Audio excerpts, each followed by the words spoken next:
Good day, brothers and sisters. It is Sunday once again. It is time for us to praise and worship the Lord. When you examine 1 Thessalonians chapter 5, verse 16, it says, "Rejoice always, pray without ceasing. In everything give thanks, for this is God's will for you in Christ Jesus." Now, all of the verbs that you find here happen to be in the aorist imperative. We're talking about the word rejoice, the word pray, and even when it comes to the giving of thanks, it is also in the aorist imperative. And the aorist imperative actually tells us to do it immediately. It is a command that is given to us by the Lord. And therefore, worship is an expression of all these three things, because when we worship, we are rejoicing in the Lord. When we worship, we are actually praying as well to the Lord. And obviously, when we worship, we are also giving thanks to Him.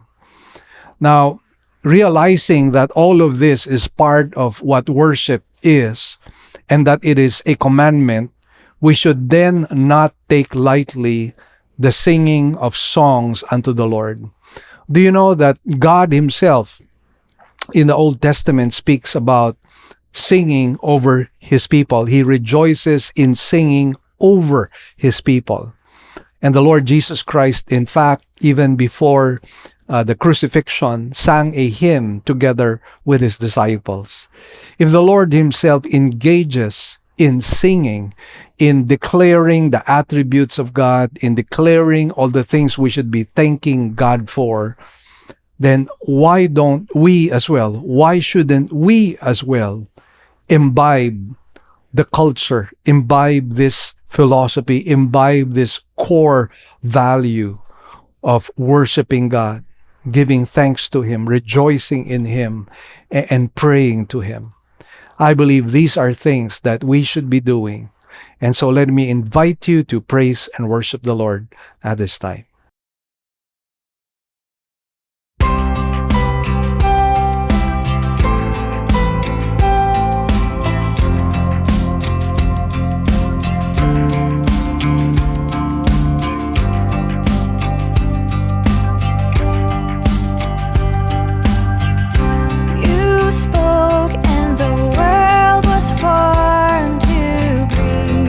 And there was light.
your name in all the earth.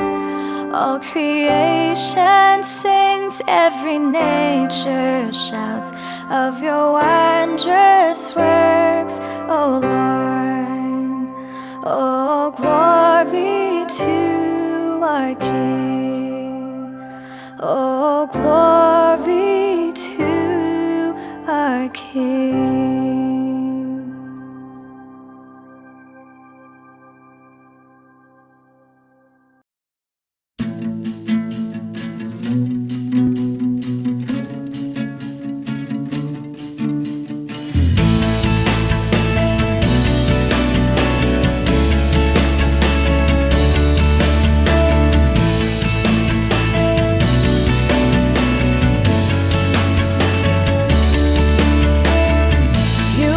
The Son of God, His only begotten One, the Lion of Judah, prophesied Messiah, light of the world, the living Word. You are the Prince of Peace, Emmanuel, God with us, the fountain of living water and the bread of life, beginning and the end, the first and the last. Your name is Jesus, you reign forever, and we worship you for who you are. We crown you King of Kings and crown you Lord of Lords, and we worship you for who you are.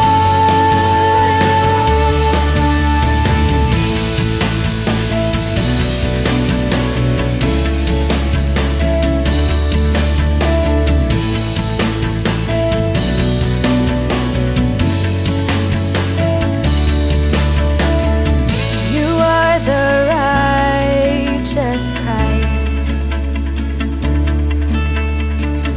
the perfect sacrifice,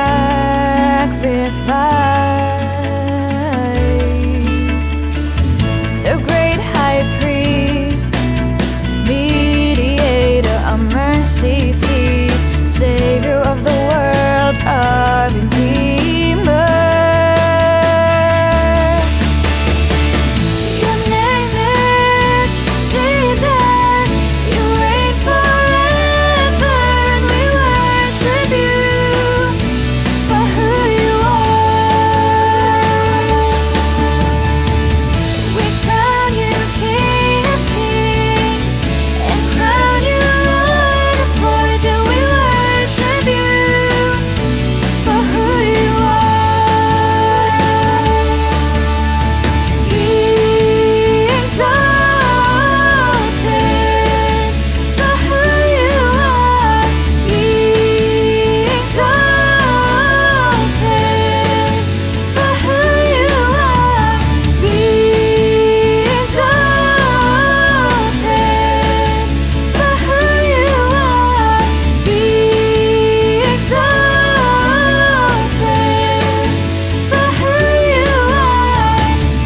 You are the risen one, who was and who is and is to come, the hope of glory, the wisdom of a God and the coming King. Your name is Jesus, you reign forever, and we worship you for who you are.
Lead me to the rock that is higher than I.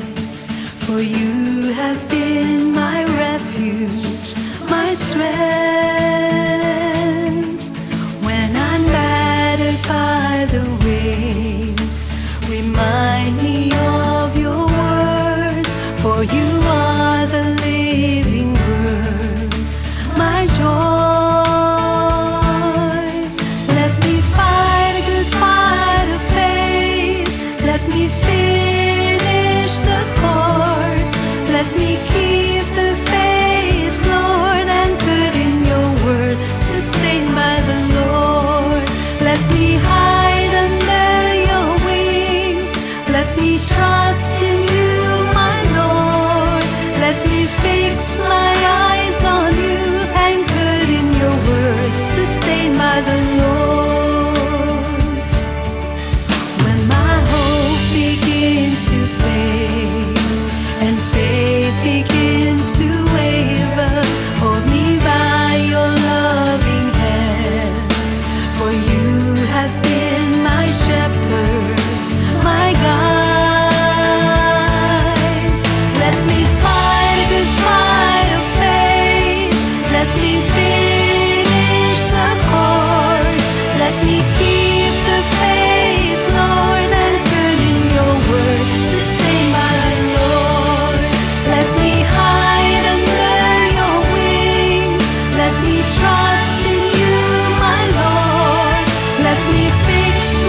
Here are our announcements. We now have two kinds of services.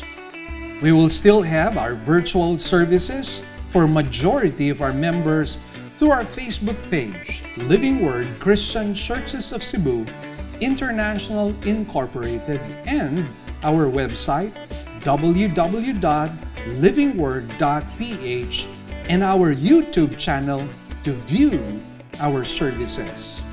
We enjoin you to watch the coverage of our service every Sunday at 9 o'clock in the morning. Great news, everyone. We already have 3 weekend services. Every Saturday at 9 a.m. for the Cebuano service, and 2 services on Sundays at 9 a.m. and 4 p.m. for the English services.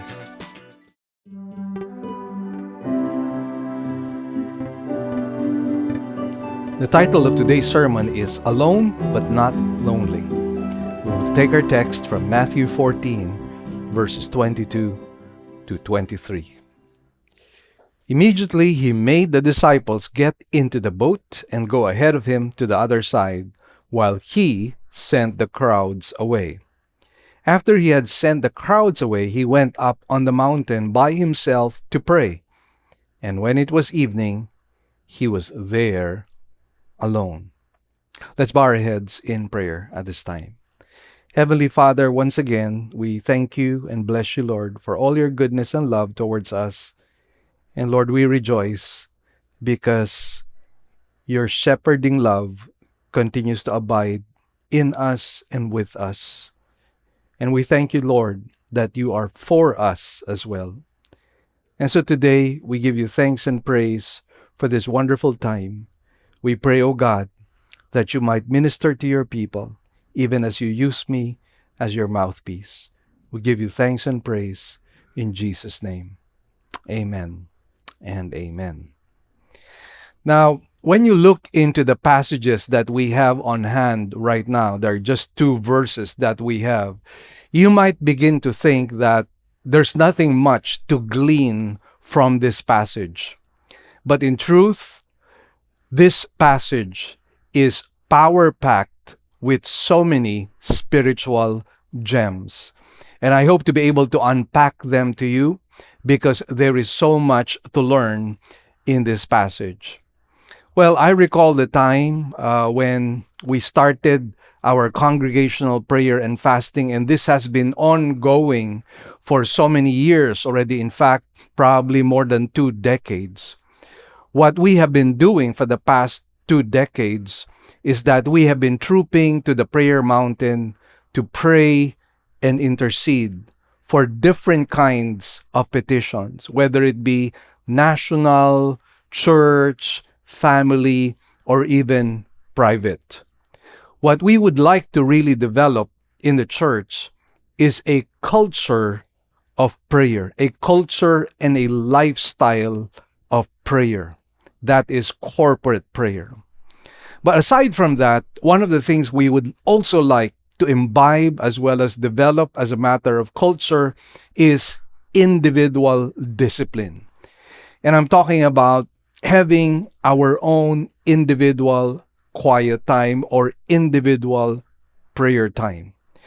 And I think as much as corporate prayer is very important, we have to understand the value of individual prayer as well. In our study today, this is what we find as a theme.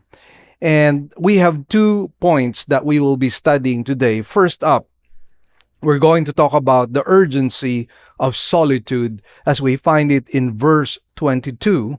And then in verse 23, we're going to talk about the purpose of solitude. So let's begin and let's talk about the urgency of solitude in verse 22. It reads, immediately he, referring to Jesus Christ, made the disciples get into the boat and go ahead of him to the other side. Now, of course, the context of this passage is that the Lord Jesus Christ had been in a whole day ministry. And if you recall, he was ministering to more than 5,000 people. In fact, maybe about 15 to 20,000 people, including the women and the children as well. So it must have been an exhausting day for the Lord Jesus Christ in terms of ministry. And that is the context of this particular passage. And so after that day's ministry, we are told now that immediately the Lord Jesus Christ made the disciples to get into the boat. What is quite interesting is that the word made happens to be a very, very strong verb. It is the Greek word enagkasen, which means to compel, to constrain, and to do so with a sense of urgency. It is quite similar to the Cebuano phrase, pahawa mo diha. So the Lord Jesus Christ wanted his disciples to remove themselves from the place as soon as possible. And that is why he told them to get into the boat immediately and proceed to the other side of the Galilean region. Now, also it says here that, reading verse 22 once again, it says, immediately he made the disciples get into the boat and go ahead of him to the other side while he sent the crowds away. Now, once again, if you examine the word sent here, it comes from a very strong Greek verb. It is the Greek verb apolussas, which means to release, which is specifically used of divorcing a marital partner. It carries the idea of being discharged or dismissed. Now, this is going to be a limping illustration, but I'd like to share a little analogy. For example, you're watching a concert and the people are engaged, they like the concert, they love it. And at the end of the concert, they cry out, more, and more. But then the host says, I'm sorry, the show is over. Please proceed to the exit doors. So, in an analogy, I think this is what it is trying to picture here. The Lord wants the disciples to remove themselves immediately, and he wanted the multitudes to leave immediately. Now, by using these two strong Greek verbs, the narrator is telling us that the Lord Jesus wanted to, quote-unquote, get rid of the people and to, quote-unquote, get rid of them fast. Now, in other words, Jesus did not want any long goodbyes, and this only means that Jesus wanted to do something which was extremely important and that he needed to do it alone by himself. Now, obviously, this poses a question: why the urgency? Why is it that the Lord Jesus Christ wanted to remove the people away from himself at the soonest possible time? And what was it that Jesus wanted to do? So obviously, the Lord always does certain things for a particular purpose. He is always intentional about everything. Nothing is random about our God. And so, again, this verse is trying to tell us that Jesus was really up to something. So what were his motives? What was his purpose? We will be able to determine that in the next few verses. In fact, we are given two motives as we look at the purpose of solitude in verse 23. It goes, and after he sent the crowds away, he went up on the mountain by himself to pray, and he was there alone. Now, in other words, it is clear that Jesus wanted to be alone. And there are two phrases here which I believe signifies all of that. First of all, it says here, he went up on the mountain by himself. So he did not bring any of his disciples. In fact, if you recall, he sent his disciples to go away, remove themselves away, ride the boat, and go to the other side of the Galilean region. So again, the Lord wanted to be by himself. And then we find the word alone. Now, the phrase by himself indicates to us that after a whole day's ministry, Jesus wanted a little, quote unquote, me time. Now, when I say me time, I do not mean the selfish kind of me time. It was not for personal gratification. It was not because he was exhausted because of the whole day's work and that, he did not want to do anything. He wanted to simply rest. No, there was a greater reason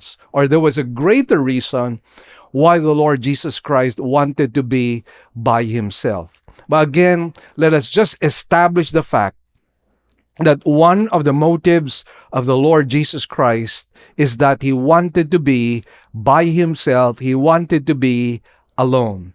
The word alone, by the way, is a contrast emphasis in the Greek, which tells us that the place was practically deserted. No passers-by, no people from the distance. This was Jesus alone in a vast, vast area. Yes, Jesus was alone, but I would like to say he was not lonely because he was with the Heavenly Father. So this is something to take note of. The Lord Jesus Christ did not want to be disturbed.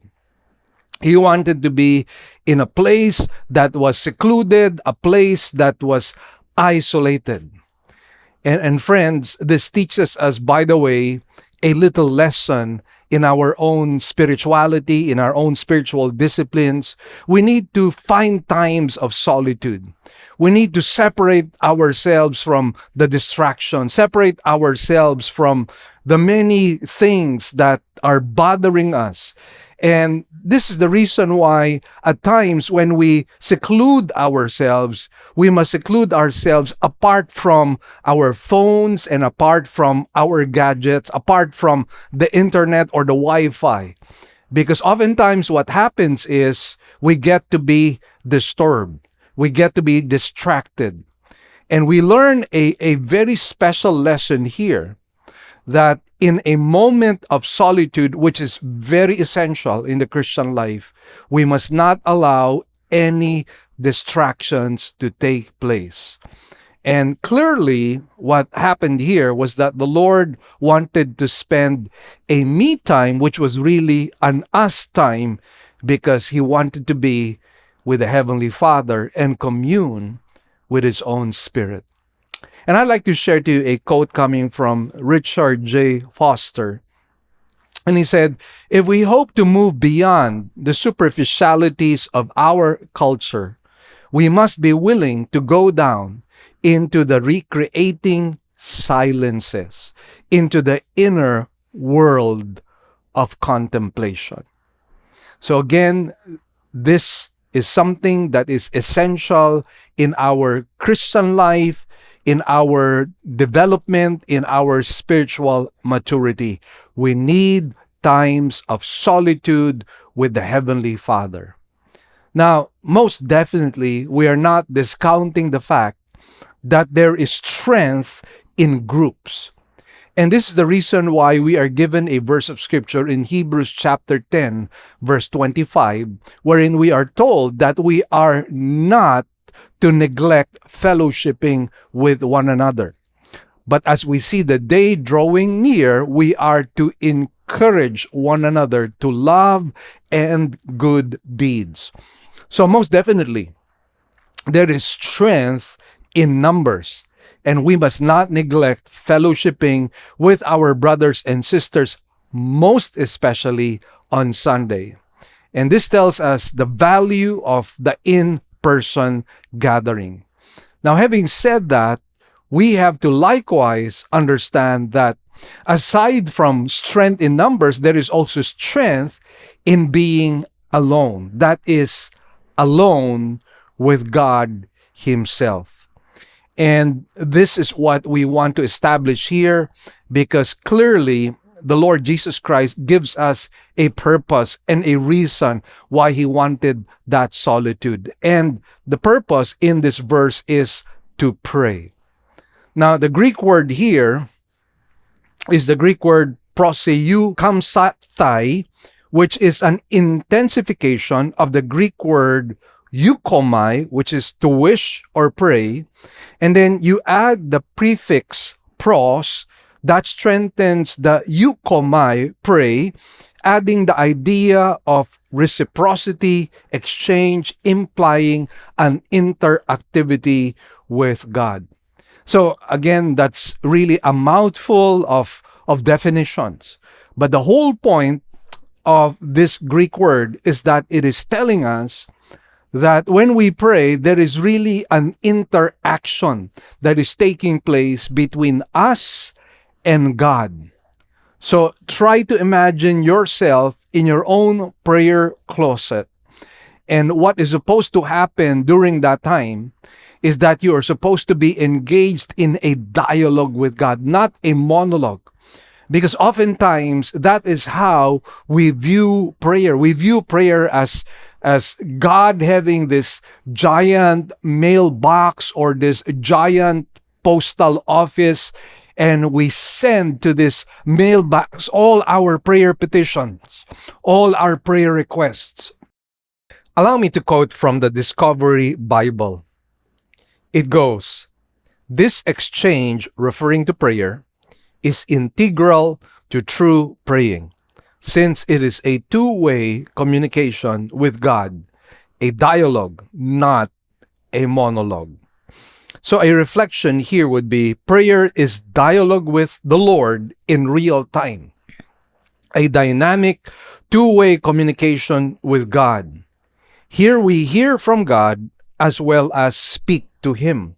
The Bible, therefore, does not portray prayer as a celestial mailbox each believer has in heaven, meaning an individual postal slot in which to file requests, needs, etc. Prayer is being Godward in each scene of life to seek the Lord. Whether He answers what is in our slot the way we like is immaterial. Prayer is dialoguing with the Lord in heaven's real time.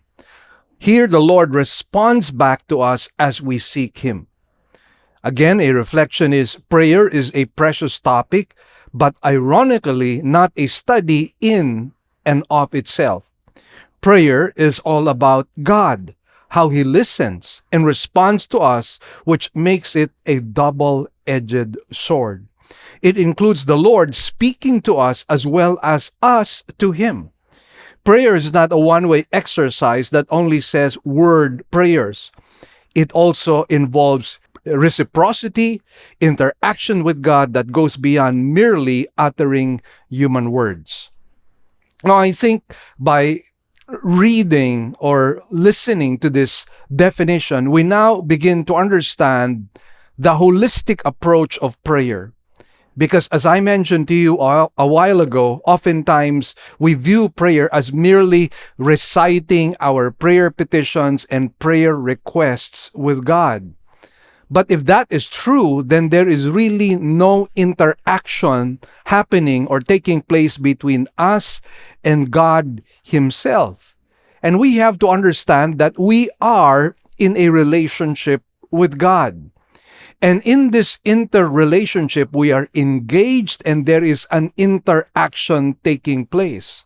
It is not like we simply tell God what we want. God needs to be able to tell us what He wants from us, what He would like to command us to do, what His will is. And that is why when we understand prayer in such a manner, which is actually the biblical concept, because after all, if you look at the book of the Old Testament rather, and the New Testament, what do we find? When we see biblical characters and saints praying, there is always that interaction that is taking place. It is not just that the saints are talking to God. God talks back to His people, and He reveals His will to them. He reveals His attributes to them. He reveals what He desires or what He commands them to do. And I think we're missing a lot in this 21st century because we have limited prayer to simply a recital of our prayer petitions. When I engage in my own quiet time, I start praising and worshiping God, reciting all His attributes, thanking Him for all the things that He has done all throughout the day, rejoicing in Him, exulting in Him. And those are the things that I do. But then after doing that, I spend a little quiet and I listen to God. And how does God speak to us? Well, of course, He can speak to us through His Word. That is why, again, we cannot do prayer apart from the Scriptures. When we pray, we have to have a Bible on hand, because that is how God might speak to us. But aside from that, God can give you impressions in your heart. God can lay a burden in your heart. Or else, God may produce thoughts in your mind. He may speak to you in your mind. And you know what I do whenever I am, in a communion with God, whenever I am in prayer with God, when I am able to listen to the voice of God and to what He has for me, His desired will for me, what I do is I write it down on a journal, so that I would not forget, so that at the end of the day, I could go back to it and remind myself once again what God wants to happen in my life, or the lessons that He would want to teach me or be reminded of. And so, again, that is how prayer works. And I'd like to quote to you from some of the famous men of God, the famous prayer warriors. Andrew Murray says, "Prayer is not monologue, but dialogue. God's voice in response to mine is its most essential part. In prayer, the believer receives faith from the Lord, meaning His persuasion about the matter we are lifting up to Him." Soren Kierkegaard, from 1813 to 1855, says this: "A man prayed, and at first he thought that prayer was only talking. But he became more quiet until in the end he realized that prayer is listening to God." So again, a reflection here, prayer is the vehicle to know the mind of God. Now, friends, of course, there are some people who say, well, we don't have to really listen to God or listen to His voice because we have the Scriptures, they would say. We have the Bible.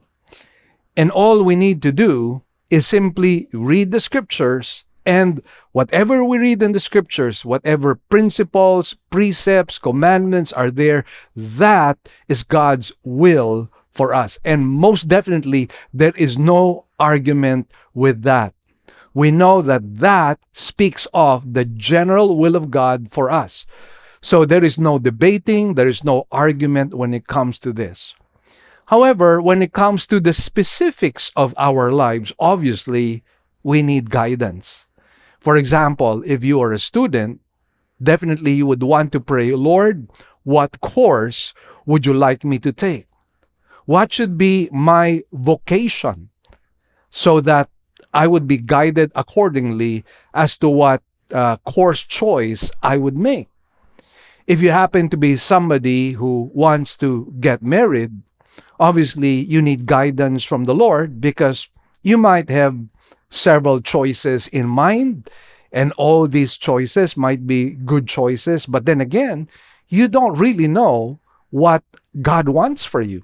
The person who would complement you, the person who would be a helpmate to you. And so definitely you need to be praying about this. You cannot just simply make a move and not be praying about it. And then the matter of whether you should go into full-time ministry or fulfill a pastoral calling. Obviously, being a pastor is not a career you choose. It is a matter of calling. But then again, how do you determine that you are called of God? How do you know that God is calling you into ministry? And then if you happen to be a business person, Obviously, you want to be able to know if a business transaction is going to be prospered by God, most especially if your desire is somehow to partner with the work of God, partner with the gospel ministers to be able to expand the work of God and glorify the Lord. I mean, obviously, the Bible does not tell us the specifics.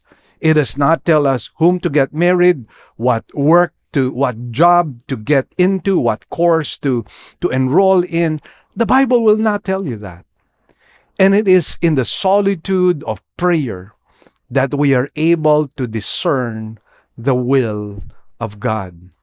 Now, of course, we always have to check whatever we feel God's will has been spoken to us and check it whether it is in line with Scripture. For example, if you are choosing somebody who happens to be a lifetime partner, and then you sort of feel that this person happens to be God's choice for you, and then you look at the Scripture and the Bible says, do not be unequally yoked with an unbeliever, then clearly the Word of God tells you you did not really hear from God.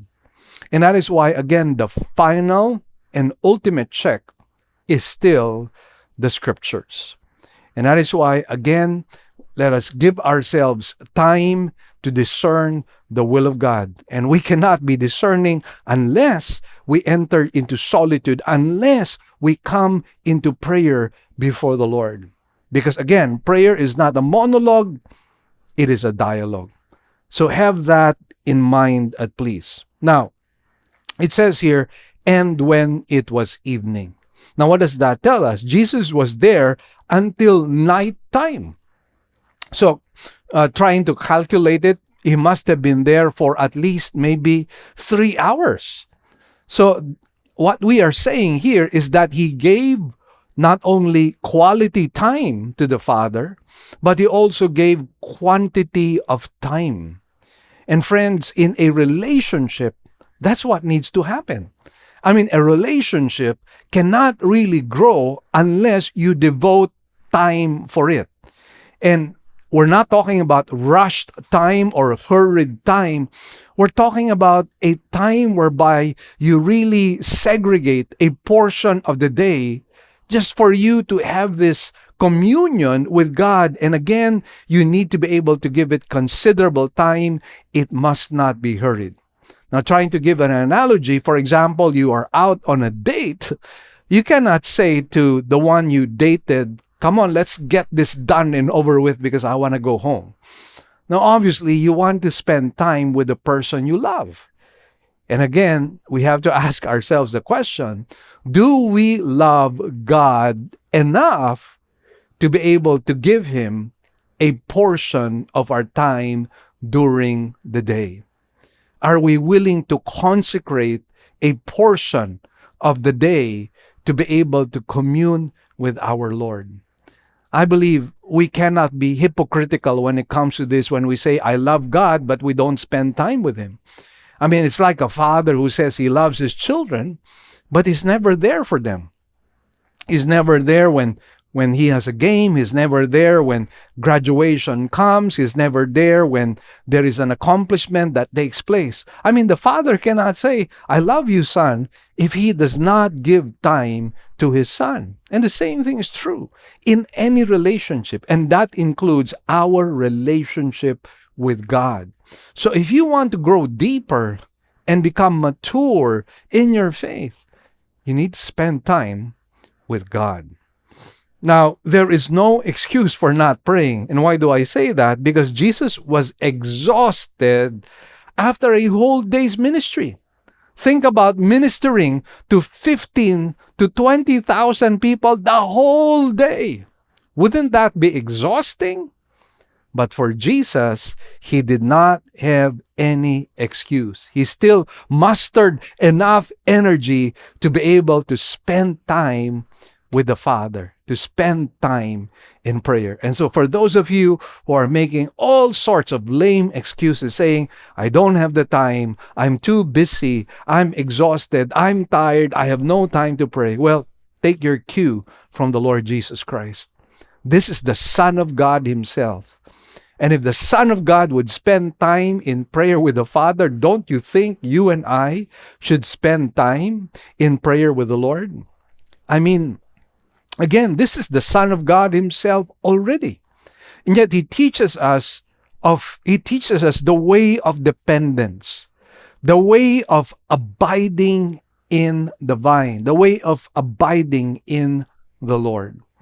And that is so important. And that is why, again, this passage for me, though you might think it's very lean, no, it is full of lessons, powerful lessons, which we should imbibe in our lives. Now, the question some may ask is, why do we need to pray? Now, I tell you, there are a myriad of reasons why you and I should be praying. But let me just give you 5. And hopefully this will whet our appetite when it comes to prayer. So the first reason is this. It is an opportunity for us to just love God and His Son, worship Him. It also provides God an occasion to manifest His love to us as well. In John 14, verse 21, it states, "He who has my commandments and keeps them is the one who loves me.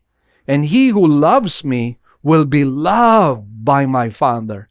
And I will love him and will disclose myself to him." The word disclose could also be translated manifest myself to him. So again, we are supposed to love God. How? By keeping His commandments. And one of the commandments that God has given to us is to pray. In fact, pray without ceasing. Praying is a demonstration of our love for God. And by doing that, we give God the opportunity to love us back. We give the Lord Jesus Christ an opportunity to manifest Himself to us in love. And then John 14, verse 23 states, Jesus answered and said to him, "If anyone loves me, he will keep my word, and my Father will love him, and we will come to him and make our abode with him." So clearly, once again, in this love relationship, there is reciprocity. And there is a mutual thing that is ongoing. It is never a one-way street. So God speaks to us, we speak to God, and there is that divine interchange that is taking place. And all of that causes us to experience God Himself, the love of God. And what a wonderful experience that is. That is why the psalmist would say, "Oh, taste and see that the Lord, He is good." Now, let me share to you an example. There was a wealthy man who died, and apparently he died without leaving a will. Consequently, according to the law, the estate was to be divided among several surviving cousins who were the next of kin. Also, as prescribed law, the deceased household goods and other items of personal property were to be converted into cash in a public auction. Now, during the sale, the auctioneer held up a framed photograph, but no one was taking it. No one made a bid on it, including the cousins. Later, there was a woman who approached the auctioneer and asked if she might purchase the picture for $1, which was all that she really had at that time. She said that it was the photograph of the deceased man's only son. She went on to relate that she had been a servant in the deceased's household when the boy lost his life trying to rescue a drowning person, and that she loved him, loved the son of this father very, very much. And that is why she wanted to purchase that picture for $1. Now, the auctioneer accepted the $1, and the woman went home and placed the photograph on a table beside her bed. It was then she noticed that there was a bulge at the back of the frame. So she undid the backing, and there, to her amazement, was the rich man's will. The instructions in the will were very simple. Listen up. It says, I give and bequeath all my possessions to the person who cares enough for my son to cherish this photograph. And so, friends, it was this woman who received the will of this wealthy man. Why? Because she loved the father, she loved the son, and because of that, she was rewarded. And the same thing is true. When we love the Father and the Son, we will be rewarded by the Father and the Son with His presence and His manifest love. What a blessing that would be. As the Bible says, at thy right hand are pleasures forevermore.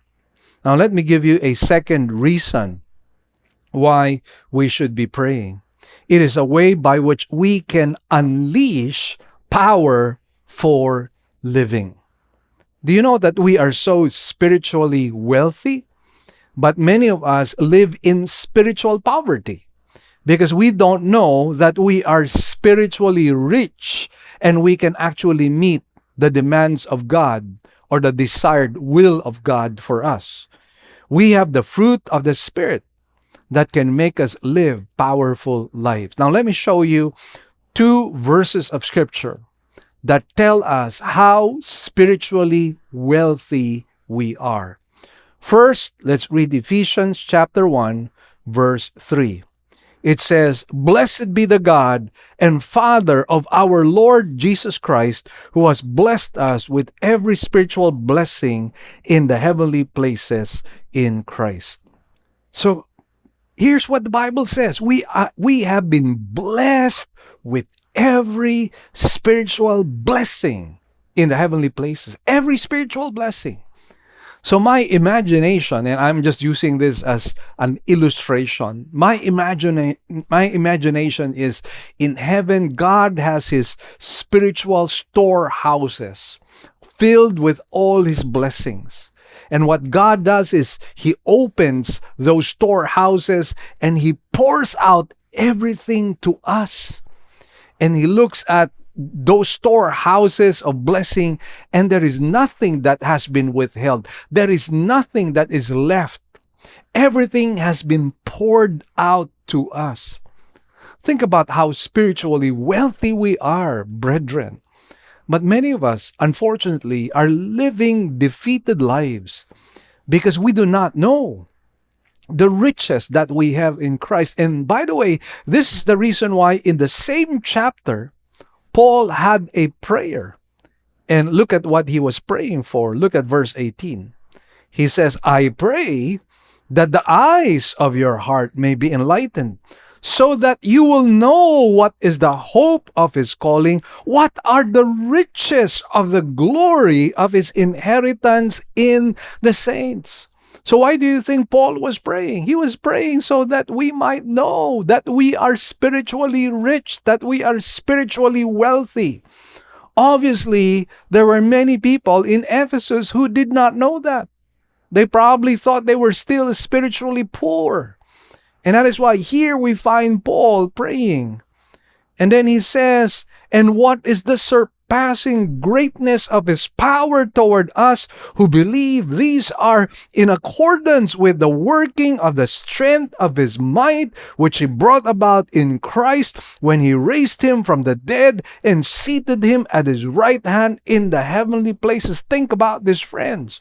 Not only are we spiritually wealthy, God has endowed us with so much power. And what kind of power has been given to us? The same kind of power that resurrected Jesus Christ from the dead. And how powerful is that? I mean, try raising people from the dead if you can.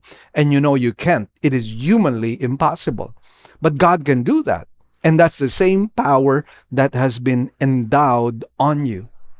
And that is why, friends, we are spiritually wealthy, spiritually rich. I recall the story of a man. There was a time when somebody visited a famous oil area in the United States. In that area, there was a man by the name of Mr. Yates who owned a very large sheep ranch. Years earlier, Mr. Yates had been unable to pay the mortgage on his ranch and was in danger of losing it. He had very little money, and he did everything he could to try to provide food and clothing for his children, while at the same time trying to pay the mortgage. Now, this poverty-stricken rancher was actually one of the world's wealthiest men, but he did not know it. And let me tell you his story. One day, representatives from an oil company came to visit him. We believe, they said, there is oil on your property. They said, and would like to drill a test well. They began to drill, and at 1,115 feet, they discovered a great ocean of oil. The first well came in at 80,000 barrels a day. The second came in at 180,000 barrels a day. And after more than 40 years of production, one of the wells still has the capacity to produce 125,000 barrels per day. Mr. Yates owned it all. The day he purchased the land, he received all the oil and mineral rights. He was a man of great wealth from day one, but he did not know it. For years, he lived in great poverty. For what reason? Because of lack of knowledge. And sometimes I guess that's how we are as Christians. We live in abject spiritual poverty, not knowing we have been given all the spiritual wealth by our Heavenly Father. And He has endowed us with the same power that resurrected Jesus Christ. But then again, how do we tap into that power? Well, one of the ways we can tap into that power is by prayer. We need to seek God's face continually. Remember, we are called upon by the Lord to abide in the vine.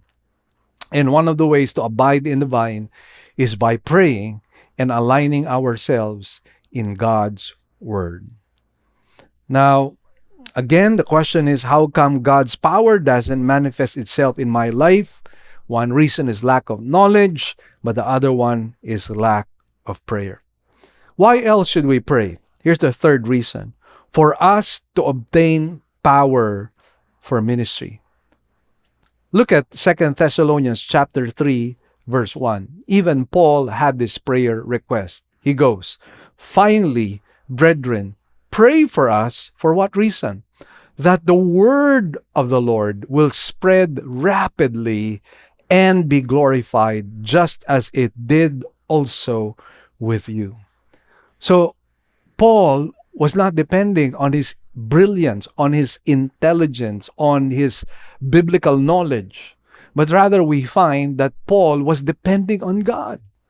And he was asking the help of others to aid him, assist him. How? By interceding for him. So that when he did ministry, the word of God would rapidly spread. People will be convicted of their sins and they will turn to Christ and making Christ rather as the Lord and Savior of their lives. As S.D. Gordon said, the real victory in service is won beforehand in prayer. Service is merely gathering up the results. Now, here's a fourth reason why we have to pray: for us to obtain answers to our prayers and intercessions. Jesus Christ was actually surprised with his disciples because his disciples were not really asking him for anything.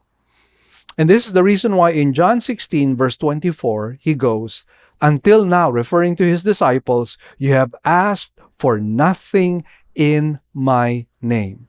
Ask and you will receive, so that your joy may be made full.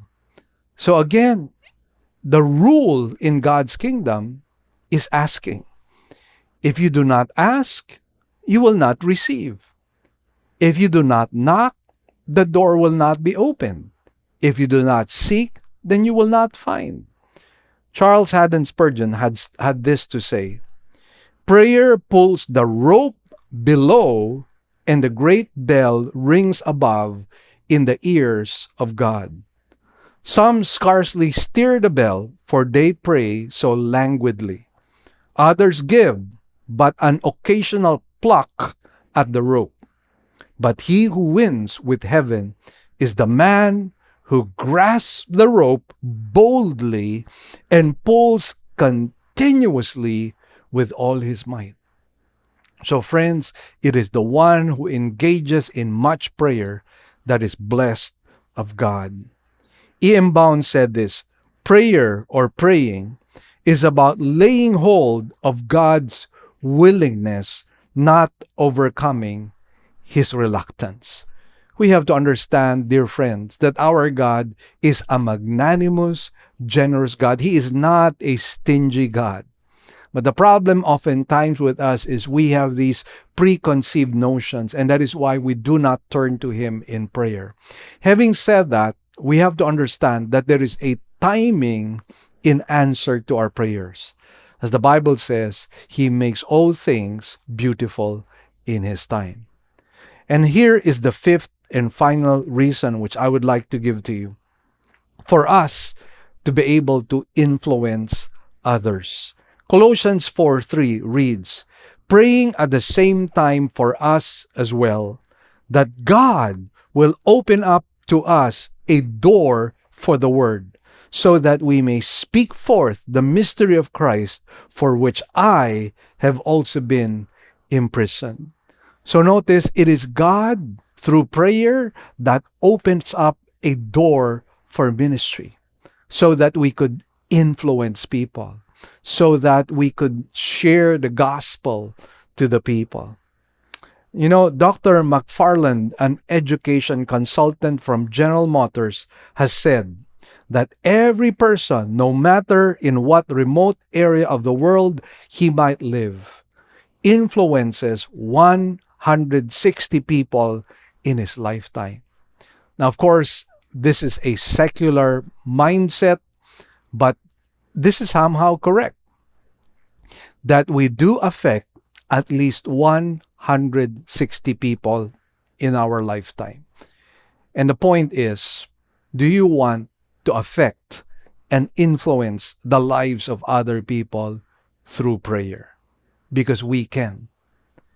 In fact, prayer does not know any distance. We can pray for people who are in America, who are in China, Africa, Vietnam, Cambodia. We can pray for the rest of the world.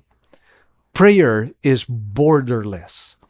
And I just like to share to you some men of God who had prayed and had seen the power of prayer. John Calvin prayed, and the Reformed Church was founded, and the city of Geneva was changed for good. Martin Luther prayed, and all Europe was transformed as well as Scandinavian nations. John Knox prayed, and all Scotland came on its knees to Jesus Christ. Hudson Taylor prayed, and scores of missionaries went to China with the gospel. He opened a new era in Chinese history. William Carey prayed, and God sent him to India. He translated the Bible in whole or in parts into more than 30 different languages and dialects. David Livingstone, who opened up Africa to the gospel, died on his knees as he was praying for the people of that great continent.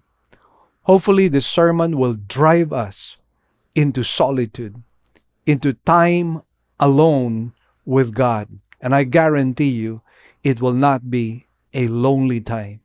For as long as you interact, you dialogue with God, and God reveals His will, His person to you, it will be an engaging communion with the Lord. I pray that you will put priority at the top of your list, because it is a means by which we show our love to God. It is a means by which we commune with Him and develop and nurture this relationship. And so let's come before the Lord in prayer. Heavenly Father, we thank you and bless you for today. Thank you for this grand opportunity, Lord, to just listen to your word. And we pray that your word will do its work in the lives of your people. Thank you, O God, and thank you for the opportunity to give and partner with you through our resources so that the work of the Lord might continue to expand. We give you thanks and praise in Jesus' name. Amen and amen. God bless you, my dear brothers and sisters. Continue, please, to invite your friends to subscribe and like our Facebook as well as our YouTube channel, because we want to influence as many people as possible. God bless you all. We'll see you next time. Here are our announcements. We now have two kinds of services. We will still have our virtual services for majority of our members through our Facebook page, Living Word Christian Churches of Cebu International Incorporated, and our website, www.livingword.ph, and our YouTube channel to view our services. We enjoin you to watch the coverage of our service every Sunday at 9 o'clock in the morning. Good news, brothers and sisters! Our radio program will now be heard nationwide through FEBC radio stations. As an added bonus, all Living Word original songs will likewise be aired as well. So, if you would like to listen to our radio program, we're coming out in the following stations: 702 DZAS AM, broadcasting from Pasig every Sunday, 11 a.m. to 11:30 in the morning. We're also coming out from 104.3 DWAY FM from Legazpi. This is also every Sunday from 10 to 10:30 in the morning. And for those of you in Tacloban, we're coming out from 97.5 DYFE FM every Monday from 11:30 in the morning to 12 p.m. For those of you in Zamboanga, we are coming out from our station in 1116 DXAS AM every Sunday from 11:30 to 12 p.m. Also, for those of you in Davao, we're coming out from 1197 DXFE AM every Sunday from 2 o'clock in the afternoon to 2:30 p.m. For those of you in Coronadal, we're also coming out from station 1062 DXKI AM every Saturday from 8 to 8:30 p.m. And for those of you in Cagayan de Oro, we're coming out from 103.3 DXJL FM every Sunday from 8 to 8:30 p.m. And for those of you from Metro Cebu, we're coming out from 98.7 DYFR FM every Saturday and Sunday from 8 to 9 p.m. Please tell your friends about this and tune in to our radio program.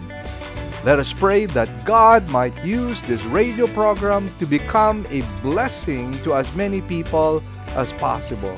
God bless you all. Great news, everyone. We already have 3 weekend services every Saturday at 9 a.m. for the Cebuano service, and 2 services on Sundays at 9 a.m. and 4 p.m.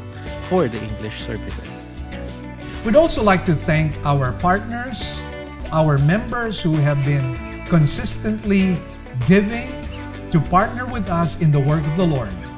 We'd like to share our giving channels to those who would like to partner with us in the work of the Lord.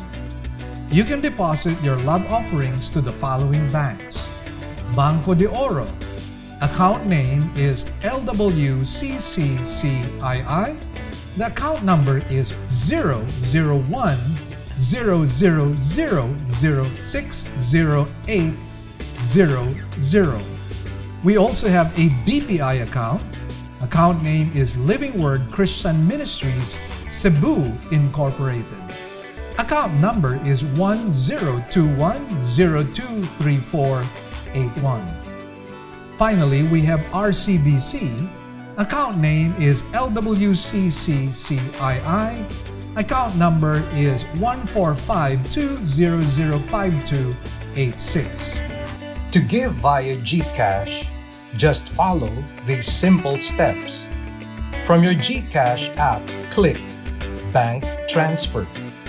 In Bank Transfer, click the BDO icon under Select Partner Banks.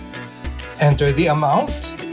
Enter the name LWCCCII and account number 001-000-60800 and send the receipt to office@livingword.ph. Then click Send Money. You may also send your love offerings and donations online through our website. Go to www.livingword.ph and click Give, and then a dialog box comes out of it. Kindly click on your giving preferences. Thank you, and God bless.